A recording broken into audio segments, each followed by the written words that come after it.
probably been married 6 months when I got pregnant with our first child, Blake, our son. And that first year was pretty good. That was good. By the second year that we went back to Miami, James was drinking more and staying out more, and life was getting pretty rough. I was real unhappy. Blake was 1 year old, I think, and he had stayed out all night long. And of course, when the 2 years, the third year, that was the third year. And when he came in, he acted real flippant about it, like it's no big deal. And we argued and cried and everything, and he said, well, I won't do it again. And a few weeks went by and he did it again. So this time I packed up Blake and my bags and everything that we had down there. He left to go on a trip, a football game. And when he got back, I was gone. I went back to Miami it was my 5th year with the Dolphins. It was the first year we'd go to our first Super Bowl. And I got into some drugs and booze and went into a blackout, and there was 5 days I don't even remember, even to this day. That's when I woke up 600 miles from Miami. My car packed. I had a trailer on the back of my car with all my stuff just kind of thrown in it.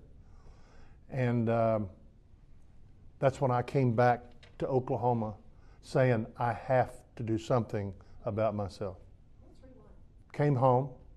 I came home, as I always said, crawling back like the dog I was, because, and begged her to take me back.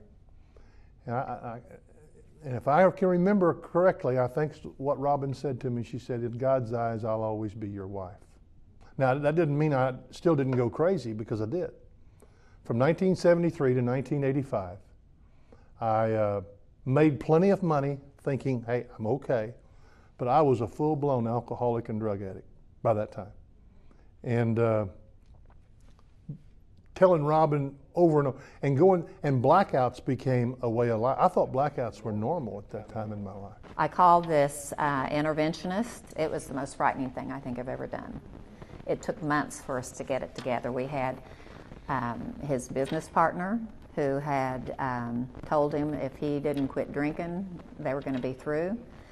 It was a man that worked with him. It was his old high school football coach that was still kind of a part of our family, and his wife, my mother, my sister-in-law, Blake and Marcy, our kids, and it was a whole room full of people. Everyone in the room had a little something to say to me, and everything they said was true.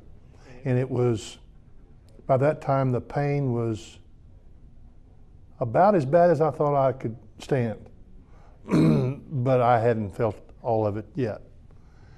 It was my kids. My daughter was 11. My son was 15. Marcy came over to me in the chair I was sitting with. She was sitting next to her mother and her brother. And I'll never forget having my head down between my legs, wanting to be underneath the carpet instead on top of it. And I remember hearing her voice crack as she said, Daddy. And I looked up into my little girl's eyes. And I saw her little chubby toes on that carpet. And she was standing there with bloodshot eyes, tears streaming down both sides of her little cheeks, with this half sheet of legal pad paper that she had jotted down things that she remembered me doing, but she couldn't read them.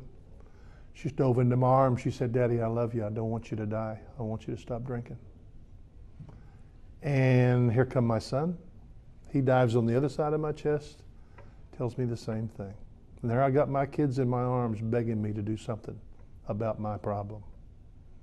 About that time, the guy the interventionist, Dr. Holland, he steps in front of me and he says, Jim, are you willing to do anything to stop drinking? I said, yes.